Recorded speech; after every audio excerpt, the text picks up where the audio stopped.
हा फिरता ज्ञानेश्वरी पारायण सोहळा जिंतूर तालुक्यामध्ये आलेला आहे आणि जिंतूर तालुक्यातील हे दहेगाव आहे बघा. दहेगावमध्ये गेले 7 दिवस झाले चालत होता.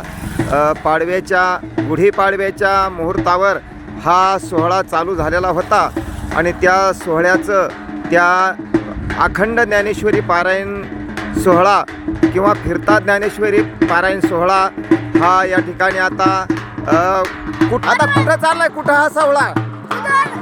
वरवडीला चालला का? बरं बरं बरं बरं. आता बघा, या पालखीचं प्रस्थान कोरवाडी या रस्त्याने होत आहे. अनेक बालवृद्ध गावकरी वाट लावण्याकरता आलेले आहेत. आपण बघू शकता अनेक महिला आहेत, त्याच्यामध्ये पुरुष पण आहेत. अनेक प्रतिष्ठित नागरिक सुद्धा आहेत. कोरवाडीचे ग्रामस्थ आणि पालखी घेण्यासाठी इथपर्यंत आलेले आहेत. बघा, हे कोरवाडीचे ग्रामस्थ आहेत आणि पालखी सोहळा घेण्याकरता आलेले आहेत. बघा, अनेक ग्रामस्थ त्या ठिकाणी पालखी घेण्याकरता आलेले आहेत. एवढा उन्हाचा कडाका आहे, तरी पण उन्हाच्या कडाक्यामध्ये पण आमचे वारकरी आणि मोठ्या जल्लोषामध्ये मोठ्या उल्हासामध्ये पालखी सोहळा त्या ठिकाणी कोरवाडी या गावाला प्रस्थान करत आहेत. अनेक त्या ठिकाणी वयोवृद्ध आहेत, ज्येष्ठ नागरिक आहेत, तरुण आहेत. जायचंय म्हणतात. ताई, या पायात काय नाही? तुमच्या पाय पळतील. मुलींनी 7 दिवस पारायण केलं बघा आणि आता त्यांचं अंतकरण भरून येत आहे. पायामध्ये काही नाही. दुपारचे 2 वाजलेले आहेत, तरी पण बघा सर्व गावकरी वाट लावण्याकरता तत्पर झालेले आहेत.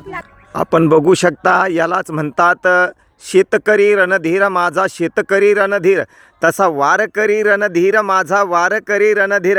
उन्हाळ्याच्या तडाख्यात, पावसाळ्याच्या गारठ्यात, पावसाळ्याच्या चिखला पाण्यात आणि हिवाळ्याच्या गारठ्यात वारकरी रणधीर माझा वारकरी रणधीर असा असणारा वारकरी आहे आमचा.